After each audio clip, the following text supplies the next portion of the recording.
의상도 너무너무 아름답고요. 제가 저 자리에서 좀 서서 찬양했으면 좋겠다 그런 생각이 갑자기 들었습니다. 저도 학교 다닐 때 그 베이스를 했거든요. 그래서 참 저음으로 한번 했으면 좋겠다 그런 생각이 들 정도로 너무너무 감사합니다. 오늘 모든 것이 다 완벽하죠. 우리 여기 성탄 이 틀이 꽃꽂이 너무너무 완벽하고 정말 예술 같아요. 저 이런 꽃꽂이는 처음 봤습니다. 정말 예술입니다. 예술. 오늘 여러분 그 음식도 굉장히 맛있을 것 같습니다. 제 사택에 있는데 얼마나 맛있는 냄새가 이렇게 솔솔 올라오는지 여러분 한 분도 그냥 가지 마시고요. 오늘 점심 정말 맛있는 권사님 떡국이죠.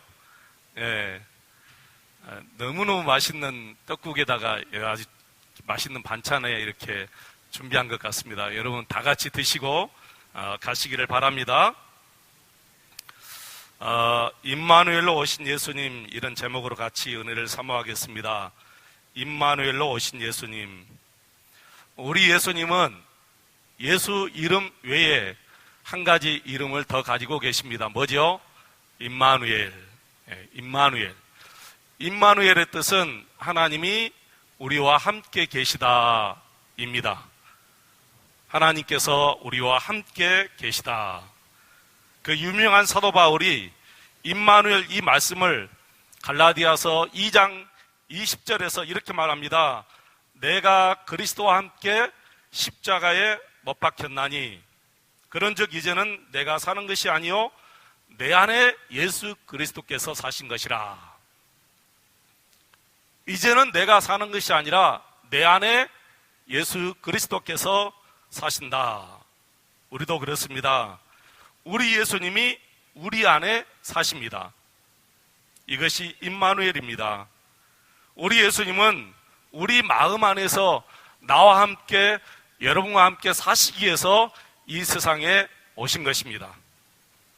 이것에 영적인 눈이 뜨여지면 우리 찬송가 288장 가사에 나온 것처럼 세상과 나는 간 것 없고 누구만 보이죠? 구속한 주만 보이도다. 예수님이 내 마음에 계신 것이 보여지고 그 예수님과 함께 살아가면 이제는 더 이상 모든 것은 다 떠나고 예수님만 내 눈에 보이는 거예요. 그래서 예수님이 나의 최고의 기쁨이 되는 줄로 믿습니다. 그리고 더 이상 다른 것을 바라지 않게 됩니다. 그리스도를 본받아라라는 책을 읽어보셨습니까, 여러분? 우리 기독교 서적 중에 고전 중에 고전이죠. 그리스도를 본받아. 토마스 아킨퍼스라는 분이 썼습니다. 성자란 칭호를 가지고 계십니다. 토마스 아킨퍼스. 하루는 우리 예수님께서 토마스야, 너는 정말 나를 최고로 생각하는구나. 그래서 내가 너에게 한 가지 무엇을 주고 싶은데 나에게 구하렴. 그때 토마스는 이렇게 대답했습니다. 예수님, 나는 예수님 외에 아무것도 구할 것이 없습니다. 예수님, 나는 예수님 외에 아무것도 구할 것이 없습니다. 아니야, 나도 너에게 무엇을 한 가지 해주고 싶어. 그때 역시 토마스는 아닙니다, 예수님. 예수님 외에 아무것도 구할 것이 없습니다. 세 번째 다시 물었습니다. 토마스, 마지막이야. 한 번만 더 물을 거야. 내가 너에게 무엇을 해줄까? 토마스는 세 번째도 똑같이 대답했습니다. 예수님, 예수님이 나의 최고의 기쁨입니다. 나는 더 이상 바랄 것이 없습니다. 저와 여러분이 이런 믿음을 소유하시기를 축원합니다. 성경 사무엘상 2장 30절 말씀 보시면 나를 존중히 여기는 자를 내가 존중히 여기고 나를 멸시하는 자를 내가 경멸하리라. 그렇게 우리 하나님께서 말씀하셨어요. 우리 하나님을 이 토마스 아켄퍼스처럼 존중히 여기면 우리 하나님께서 나를 그렇게 존중히 여겨주신다는 거예요. 내가 하나님을 경멸하면 하나님께서 나를 경멸하시겠다, 그렇게 말씀했습니다. 사랑하는 성도 여러분, 우리 예수님을 최고로 존중히 여기시기를 축원합니다. 하늘 영광 다 버리시고 천하대천한 인간의 몸을 입고 이 세상에 오셔서 내 마음에 오시고 나를 사랑해 주신 우리 예수님을 여러분 존중히 여기시면 그 예수님께서, 여러분 안에 계신 예수님께서 여러분을 정말 존중히 여겨줄 줄로 믿습니다. 이제 그 예수님하고 여러분의 삶 속에서 실제적으로 친밀히 교제를 나누면서 이런 행복을 누리면서 살아가야 돼요. 옛날에는 성탄절이 되면 예수님이 실제로 계셨느냐 아니냐, 그런 정말 쓸데없는 논쟁을 했었거든요. 그래서 빌라도의 보고서라는 책까지 나왔어요. 예수님은 이렇게 해서 역사적으로 실제적인 인물이다, 이렇게 쓸데없는 논쟁을 했는데 지금은 그런 논쟁은 아예 하지 않습니다. 오히려 예수님이 정말 역사적인 인물이냐 그렇게 말하는 사람들을 이상하게 여기는 그런 시대가 되었습니다. 사랑하는 성도 여러분, 우리 예수님은 역사적으로 실제로 계셨던 하나님이신 예수님이십니다. 문제는 이제 그것보다 더 중요한 것이 있습니다. 오늘 우리와 함께 하시는 그 임마누엘 예수님을 우리가 마음에 모시고 우리 삶 속에서 함께 살아가느냐, 이게 정말 중요한 문제지요. 여러분, 성탄 예배를 드리는 것은 예수 오심을 기념하는 것이 아니에요. 우리가 성탄 예배를 드리는 것은 예수 오심을 기념하는 것이 아니라 이미 내 안에 오신 예수님과 함께 인격적으로 그 예수님을 만나고 그 예수님과 함께 살아가는 것이 여러분 성탄 예배의 목적인 줄로 믿습니다. 우리가 어떻게 하면 우리 예수님과 함께 여러분 살 수 있을까요? 어떻게 하면 우리 예수님과 내가 함께 살 수 있을까?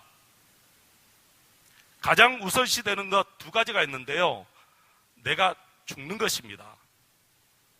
내가 죽지 않으면 우리 예수님과 함께 살 수가 없어요. 내가 죽어야만이 우리 예수님과 함께 살 수 있는 거예요.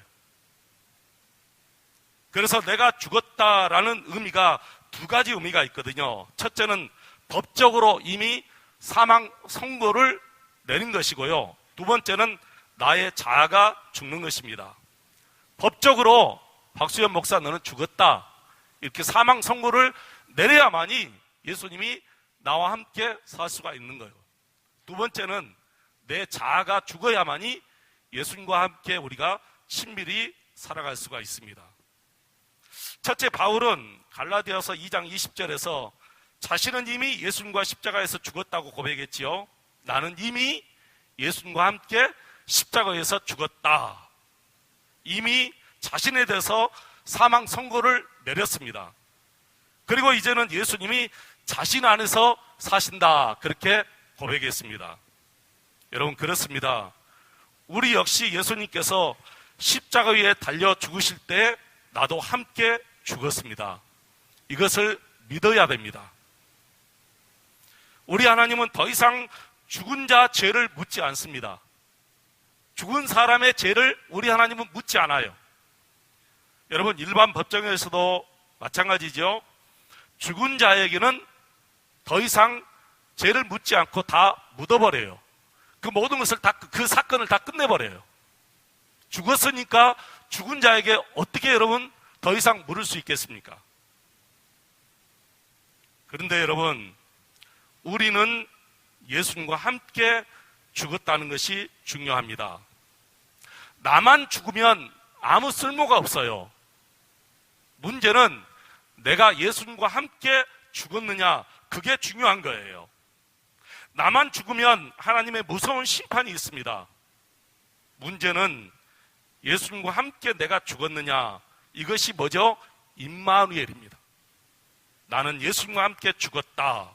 그리고 성경에 보니까 예수님과 함께 다시 일어났다, 그렇게 이야기하고 있습니다. 여러분, 둘째는 우리 자아가 죽었습니다. 옛사람이 죽었습니다.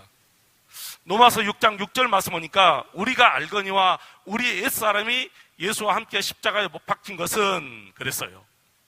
우리 옛사람이 예수님과 함께 십자가에 못 박혔다. 그렇게 로마서 6장 6절에 말씀하고 있고요. 8절 말씀 보니까 만일 우리가 그리스도와 함께 죽었으면 또한 그와 함께 살 줄을 믿노니 그랬습니다. 여러분 그렇습니다. 우리는 예수님과 함께 죽었습니다. 법적으로도 죽었고요. 그리고 내 옛사람이 이미 죽었습니다. 그래서 이제는 나만 사는 것이 아니라 내 안에 예수님이 사신다는 거예요. 여러분 이것이 믿어지시기를 축원합니다. 이제는 이것이 믿어져야 됩니다. 내 마음속에 나는 이미 죽었다. 이제는 내 안에 예수님과 함께 산다. 나는 이미 죽었기 때문에 더 이상 우리 하나님께서 나에게 죄를 묻지 않는다. 여러분 이것이 믿어지면 너무너무 기쁘거든요. 즐겁고 우리의 삶이 행복합니다. 카일 아이들맨이라는 분이 쓴 나의 끝 예수님의 시작이란 책이 있습니다. 나의 끝 예수님의 시작. 우리 모든 사람들은 영적으로 육적으로 완전히 끝나야 예수님이 시작한다는 거예요. 내가 예수님과 함께 죽었기 때문에 예수님이 시작하는 거예요. 내가 죽지 않으면 예수님은 시작할 수가 없어요. 마찬가지입니다. 법적으로 끝났기 때문에 예수님이 나의 죄를 더 이상 묻지 않지요. 이제는 두 번째, 나의 자아가 죽어야만이 예수님이 내 삶 속에서 역사하기 시작해요. 내 자아가 죽지 않으면 더 이상 예수님이 여러분과 함께 살지를 못해요. 역사하지 못한다는 거예요. 그런데 가만히 보니까 어느 때 내 자아가 죽느냐 하면 가장 힘들고 어려울 때 죽어요. 잘 나갈 때는 내 자아가 죽지 않습니다. 대부분 사람들이 다 그래요. 영광스러운 자리에 있을 때는 자아가 살아서 춤춰요. 자기가 최고인 줄 알아요. 그런데 인생의 절망의 자리에 한번 떨어지잖아요. 그러면 그때는 자아가 죽어요. 그때 예수님께서 역사하신다. 그렇게 성경은 얘기합니다. 성경을 보면 참 이상하게 모든 사람들이 어떤 인생의 영광스러운 자리에서 예수님을 만난 것이 아니에요. 가장 비참한 자리에서 임마누엘 하나님을 만나는 것을 우리가 볼 수가 있습니다. 그래서 유진 피터슨이 쓴 메시지라는 성경 혹시 여러분 가지고 계십니까? 유진 피터슨이라는 분이 쓰셨는데 메시지 성경 옆에 성경이라는 책이 있습니다. 이 책 마태복음 5장 3절과 4절은 이렇게 쓰고 있어요. 3절입니다. 벼랑 끝에 서 있는 너희는 복이 있다. 너희가 작아질수록 하나님과 그분의 다스림은 커진다. 그리고 4절은 이렇게 쓰고 있습니다. 가장 소중한 것을 잃었다고 느끼는 너희는 복이 있다. 그때야 너희는 가장 소중한 분의 품에 안길 수 있다. 다시 한번 제가 읽어드리겠습니다. 벼랑 끝에 서 있는 너희는 복이 있다. 너희가 작아질수록 하나님과 그분의 다스림은 커진다. 가장 소중한 것을 잃었다고 느끼는 너희는 복이 있다.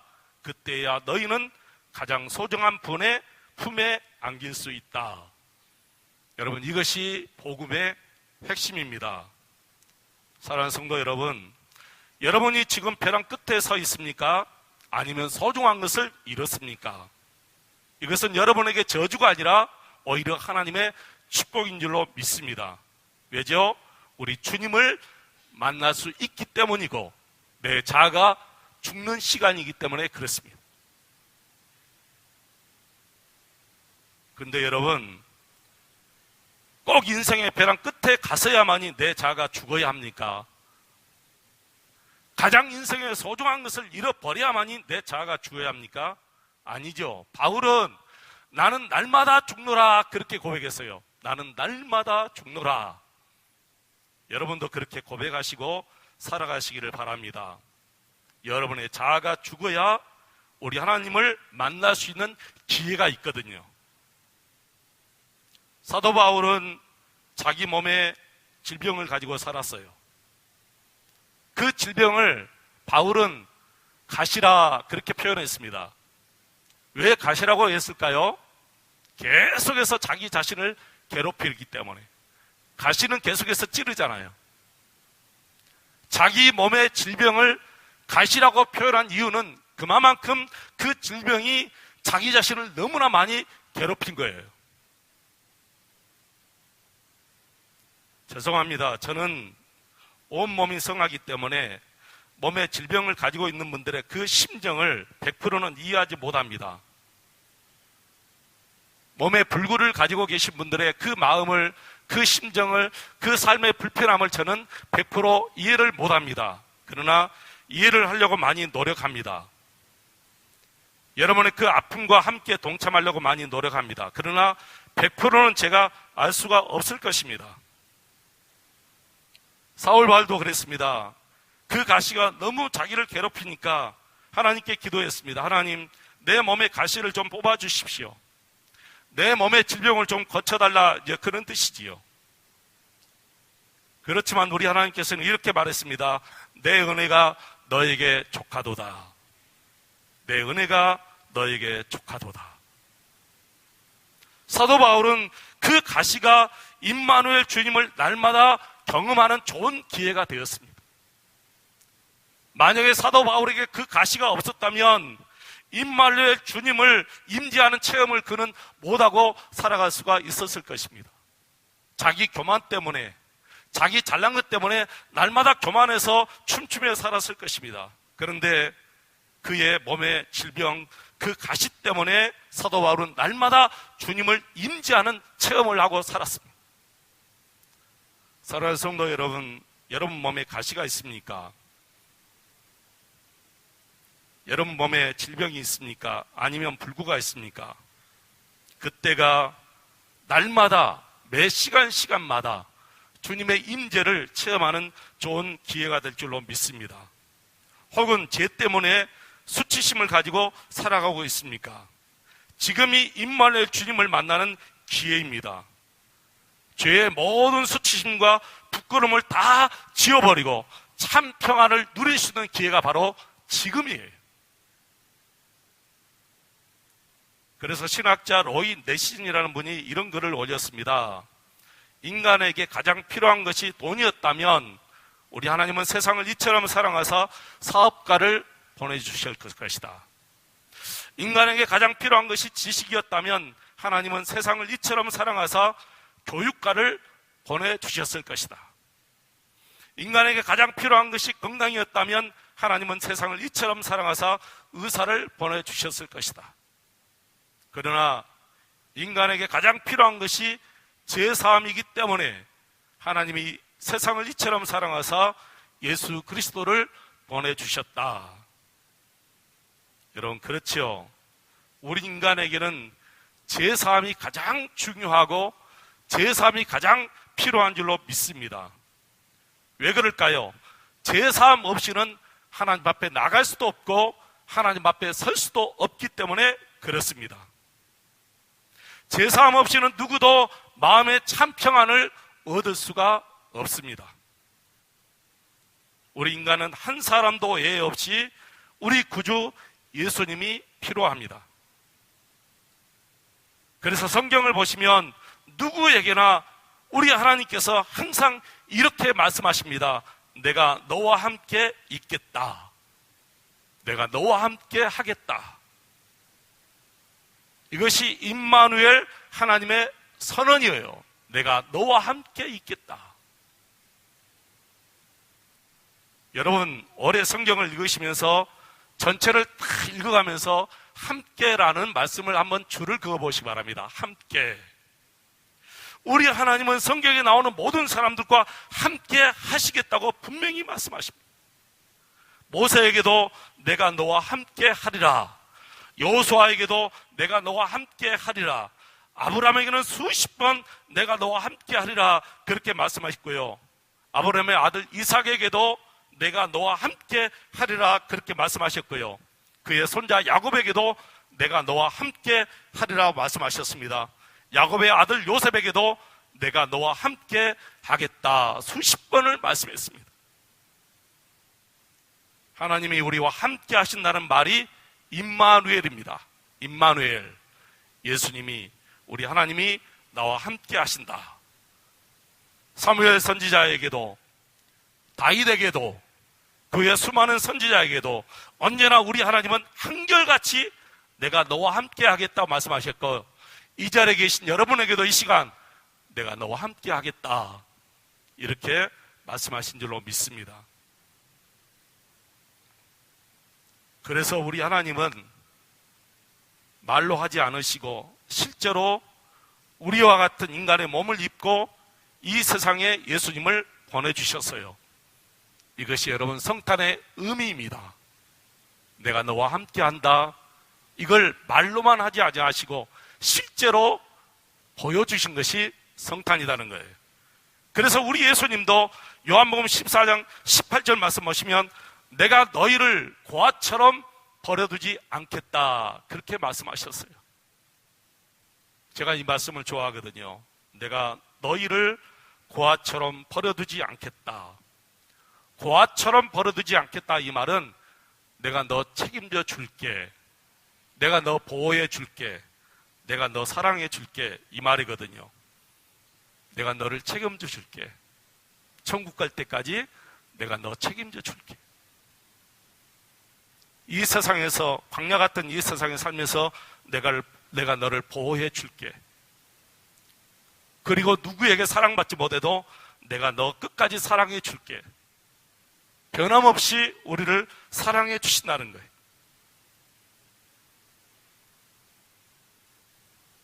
우리 가운데 남편이 안 계신 분들도 계십니다.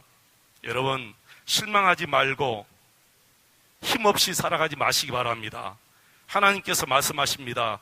내가 너 사랑해 줄게. 내가 너를 끝까지 보호해 줄게. 우리 가운데 몸이 불편한 분도 계시고 우리 가운데 몸이 불구자인 분도 계십니다. 우리 주님이 말씀하십니다. 내가 너 보호해 줄게. 내가 너 끝까지 사랑해 줄게. 이것이 임마누엘 우리 하나님의 축복이에요. 이 축복을 우리가 누리면서 이제 살아야 됩니다. 다 주님께 오시기 바랍니다. 어떤 상황에 계셔도 상관없습니다. 우리 예수님께 오시면 우리 예수님이 바로 여러분과 함께 하십니다. 이런 축복을 우리가 거절하면 안 되겠지요.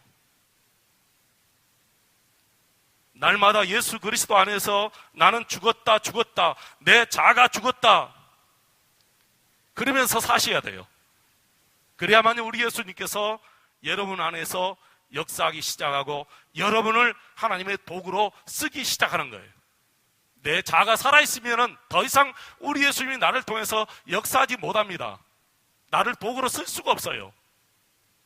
그래서 여러분의 자아를 죽이기 위해서 가끔 여러분에게 시험거리를 주시고요. 여러분을 아프게도 하시고 여러분 문제 있게도 하셔요. 저를 보아도 그래요.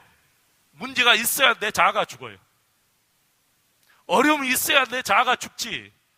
계속해서 잘 나가면 내가 잘난 것처럼 날마다 망한 짓처럼 뛰어다녀요.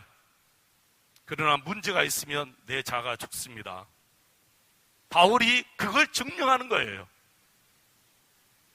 바울 사도의 몸에 질병이 있기 때문에 그 질병이 가시처럼 계속해서 자신을 괴롭히기 때문에 자기 자신은 날마다 죽노라 그렇게 하나님 앞에 고백했고요. 그래서 우리 예수님은 바울을 통해서 그 엄청난 사역을 하신 줄로 믿습니다. 바울이 한 게 아니에요.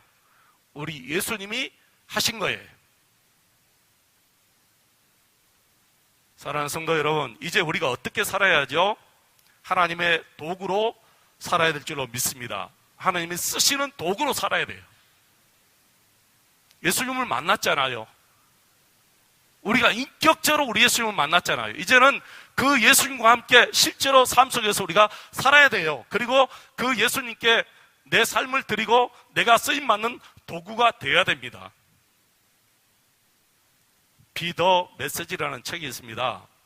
우리나라 책에는 당신은 하나님의 메시지입니다. 이렇게 나와 있습니다. 제목이 당신은 하나님의 메시지입니다. 영어로는 Be the Message 이렇게 나와 있습니다. 캐리 슉 목사님이 그 사모님과 함께 썼습니다.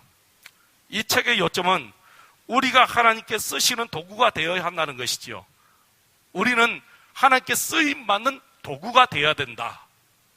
우리 자신, 우리 생활을 하나님께서 쓰시는 도구로 내어드려야 된다. 그리고 우리 현장에서 하나님의 이름을 높이고 하나님께 영광을 돌려야 된다. 그런 말씀의 요지예요.